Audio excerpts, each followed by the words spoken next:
God bless Clarence Thomas. Is there anyone better? Has there been anyone better in the modern history of the Supreme Court? Just asking. Anyone? Alito's great. I love Alito. Gorsuch has its moments. Kavanaugh and Amy Coney Barrett have been total disappointments at this point. Amy Coney Barrett's been a disaster. Brett Kavanaugh hasn't been much better recently. But Clarence Thomas is a rock. I mean, this guy is a rock, a stud every time. He's one of the few guys on the Supreme Court who actually believes in this crazy thing, Joe, called the Constitution. So what happened? There's a Pennsylvania case that was we wanted heard by the Supreme Court about their election law. I'll explain the details of it in a minute in a Wall Street Journal piece, but the case is important. It's very simple. Pennsylvania changed their election law in the 2020 election illegally and unconstitutionally. There's a way to change election law, and Pennsylvania said, double-barreled, we're not changing it that way. We're just going to change it our way. Well, that case should have been heard by the Supreme Court.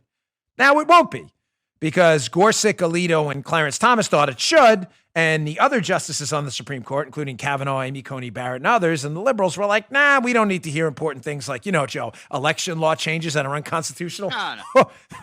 Who cares about that kind of...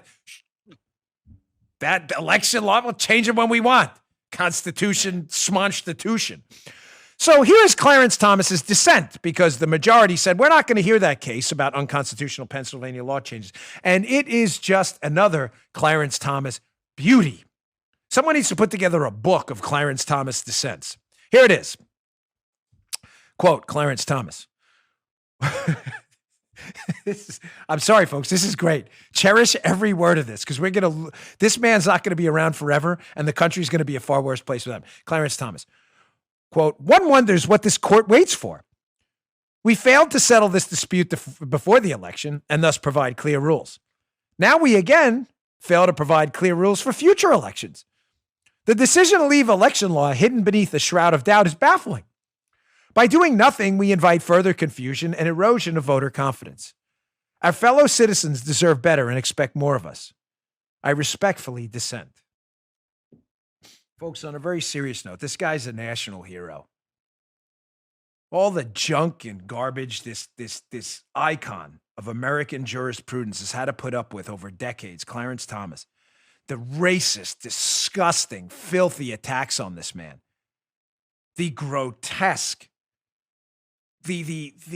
I mean, can you imagine being Clarence Thomas and being a loyal, faithful servant to the Constitution, and for decades of your life being called the most disgusting, filthy things? This man's a hero. A genuine American hero.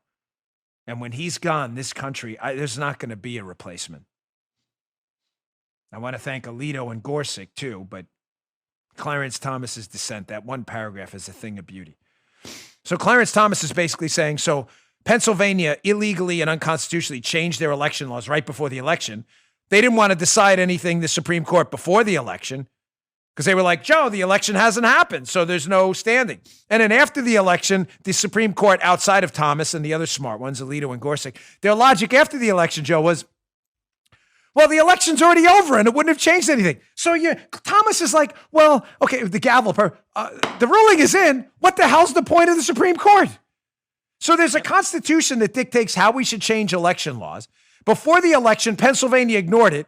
And the John Roberts wing of the court was like, nothing's really happened yet. We haven't had an election, so there's no standing in our court. Okay. And then when there is standing, because Donald Trump loses Pennsylvania, and we're not really sure if some of the votes there were legitimate or not, they're like, it's not enough votes where it would have changed things, so let's disregard anyway. Thomas is like, then what the hell's the point? What's the point of a constitution or the courts then?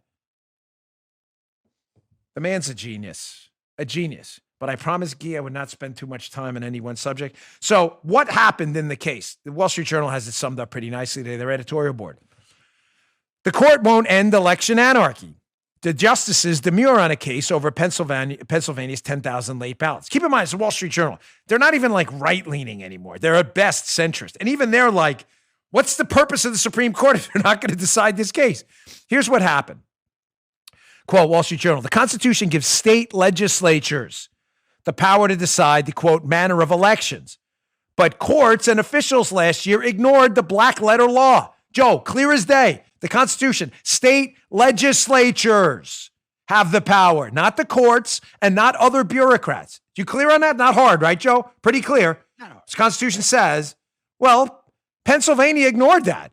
Pennsylvania legislators unambiguously said mail-in ballots were due by 8 p.m. on November 3rd. That's what they said. Yet the state Supreme Court, I didn't read that, Joe, in the Constitution where it says courts will decide election law. Not what the Constitution says. Just checking. Not what the Constitution says. The verdict is in again. That sounds like BS. Yet the Pennsylvania State Supreme Court, gesturing at a vague guarantee of free and equal elections, ruled that late arriving votes would be valid through November 6th, even without proof of when they were mailed.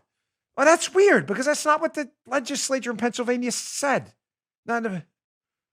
In total, 10,097 tardy ballots showed up, 669 lacking legible postmarks.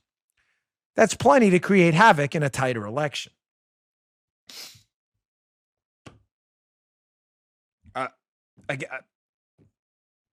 Is everybody following here? So we have a Supreme Court of the United States that's supposed to determine the constitutionality of laws.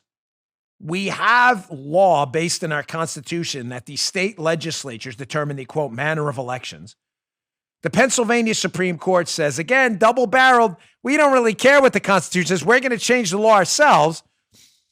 The case then goes to the Supreme Court, who's supposed to say, hey, we have a Constitution. This is unconstitutional. And the Supreme Court says, nah, where's the football? We're going to pass.